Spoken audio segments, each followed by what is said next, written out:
Powerscaling Cows. Normally I'm watching Goku versus Luffy, Bleach versus Naruto. Now it's cows. Which one tastes the best? I hope that's what this list is. Wagyu, grass-fed, hay-fed. Cows are one of the most popular builds in the game, and normally a high population is a good indicator that a build is pretty powerful in the current meta. However, I think in the case of cattle, there are a lot of other factors which make their true power level a bit less obvious. Are cattle low-tier builds that are simply propped Cows up by do that human thing activity, dogs do? They or paint? are they a genuinely powerful high tier that would dominate with or without human help? Let's delve into their stats and abilities to find out. I took a bat to the Cattle are part of skull. a powerful faction of builds I'm called finna have bovines, steak which for also includes 5 the bison, months. Cape buffalo, water buffalo, and historically the auroch. While there are a few differences between them, which we'll discuss in a tier list at the end of the video, they all share a few common traits. Bovines have an exceptionally high HP stat. It takes a lot of damage to bring them down, pretty much requiring team strats from I didn't even know a predator players at bovine once. existed. And unlike some other high HP builds, bovines don't just sit there eating the damage. No, they can strike back with incredible force. Their sharp, sturdy horns can inflict massive damage on anything unlucky enough to be caught in their path. And unlike antlers, which fall off and need to be regrown each year, the horns cattle have, they have year-round, always ready to wreck someone's plan of attack. Their mobility stat is kinda mid, definitely not high enough to reliably escape predators, and their intelligence and stealth are both below average for a mammal. That tongue is crazy. However, neither of these stats are all that integral to the bovine build's main strategy. Needed those. While lower intelligence does create a potentially exploitable vulnerability to things like traps, and lower their resistance to distractions and intimidation tactics, it's not so low that bovines aren't able to utilize team combos. Quite the contrary, in fact. The herd defense tactics employed by a competent herd of cattle makes them borderline impossible to defeat in a group. But if they catch them by themselves, it's a wrap. This gives cows' teammates a lot of time to regroup and launch a counterattack. They catch them slipping by themselves, it's a wrap. And needs a save. Next, we should discuss their unique abilities and their signature combat moves. Bovines all have the ruminant ability, which enables them to gain XP and level up all just from eating grass.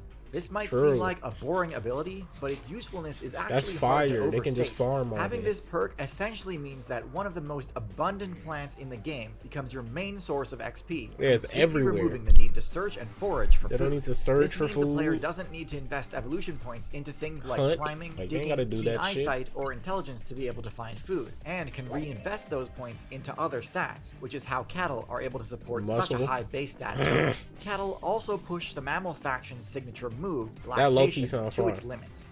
Cow milk is one of the most nutritious substances in the game, and allows new cattle players to level up extremely quickly. By the way. This helps keep their offspring safe, as it means they spend less time in the more vulnerable low-weight class, and quickly reach a... If you're going to drink milk, drink breast milk. Drink a human's milk, not a fucking cow. You freak. Size where hardly anything could realistically We're take strictly them down breast alone. milk over here. The cattle's signature move is Goring Rush. An I'm getting it from powerful straight from the head-back attack source. that deals heavy damage and inflicts incredible knockback, forcing the target back a good distance and also really think about that. Drinking another species' milk. Let's think about this. That's like drinking a pig's milk.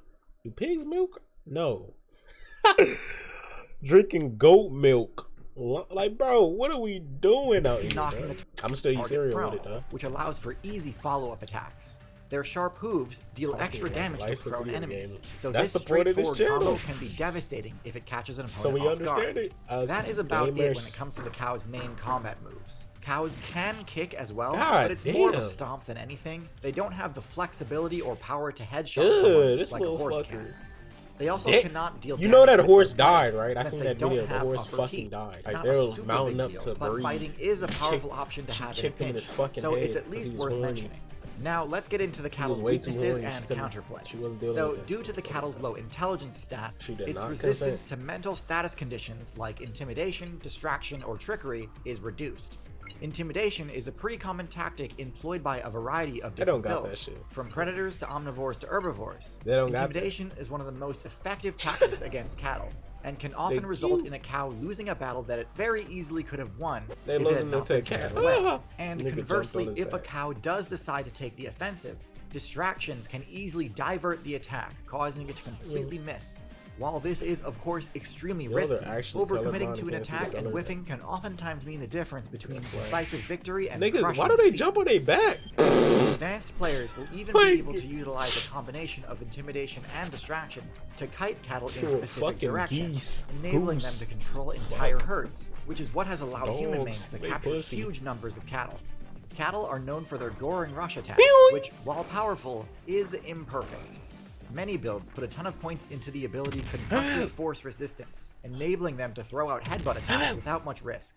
Cows have some blunt force resistance, but not enough that headbutts and charging attacks are without risk. In fact, at high speed, cattle can easily take lethal damage in a single hit if they strike with their charging attack. Builds like the goat or bighorn sheep can easily best a cow in 1v1 combat. A sheep knocked him out? Much higher. Bro, what? Builds with forward-facing horns can also present quite challenge to bovine builds, as bovine horns tend to face to the side and are more used for swiping and slashing at opponents than for stabbing forward. This means that in a direct confrontation, sharp antlers can deal a lot of damage to a bovine player while keeping them out of reach of connecting with their own horn attacks. There aren't enough different bovines for a proper you're a bovine with no tier horn, list you're video, just ass. but I think I can do a quick rapid fire A sheep cracked the fucking cow.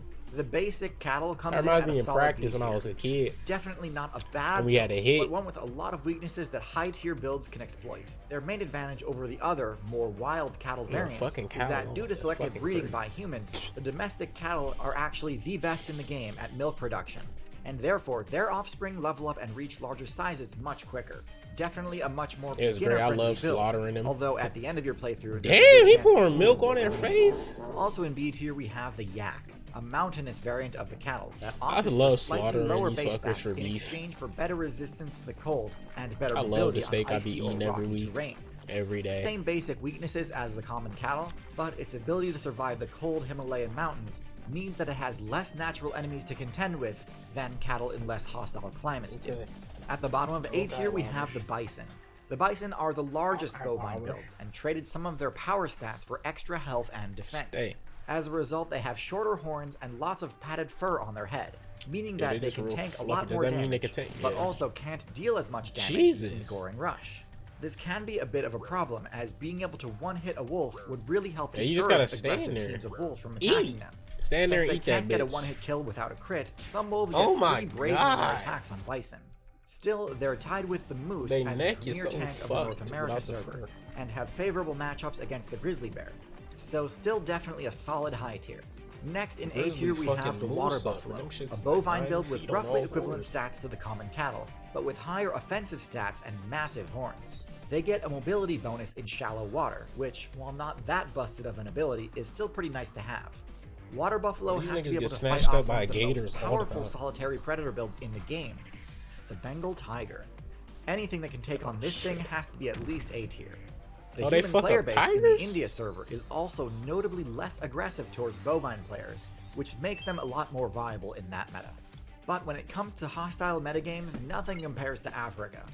And despite the abundance of extremely powerful predators like the lion and hyena, and territorial giants like the rhino and elephant, the Cape Buffalo is still notorious for being one of the most dangerous builds in the game. It's one of Africa's Big Five, a status given to builds which are notoriously difficult for humans to defeat 1v1. And so I think for this reason, humans the can't African barely Cape defeat Buffalo shit ranks 1v1. first among the bovine builds. But it still Unless you got doesn't a quite gun. crack S tier, mostly because it's overshadowed by the wildebeest in the African savanna meta. The wildebeest, which is not a type of cattle or buffalo, but rather is essentially an antelope with higher stats, may not be as bulky as the Cape Buffalo, but it does have a much higher base speed stat, and this speed is pretty crucial for being able to escape an ambush from Africa's predator builds, and for punishing opponents who don't respect the wildebeest's range, leading to the wildebeest being vastly more successful than the Cape Buffalo. This level of supreme optimization is what it takes to crack S tier in the African server. Now, this doesn't mean cattle will never be S tier. Terrible RNG. In fact, I think there's a pretty strong argument to be made that prior to humans unlocking the gunpowder technology on the tech tree, bison were the undisputed S tier of North America.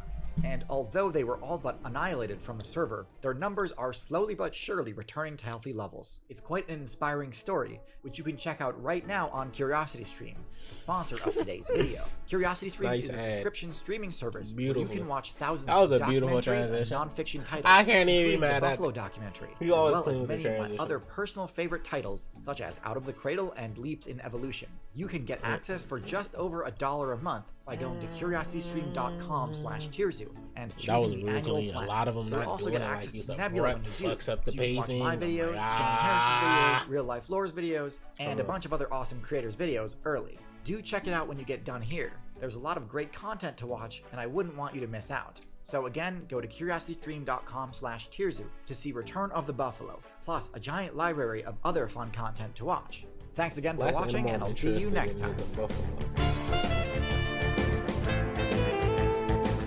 I'm not gonna lie to you, I think I talk too fucking much. I didn't pay attention to the specific animal, like specific type of cow. I'm still going with the normal basic cow we slaughter and steal their milk, strictly because I like cereal. I don't like milk, but milk with cereal is good. Milk with shakes, dairies and shit, like that's a way we got something going there. But we need to switch over to titty milk, strictly breast milk from humans. That's more regular.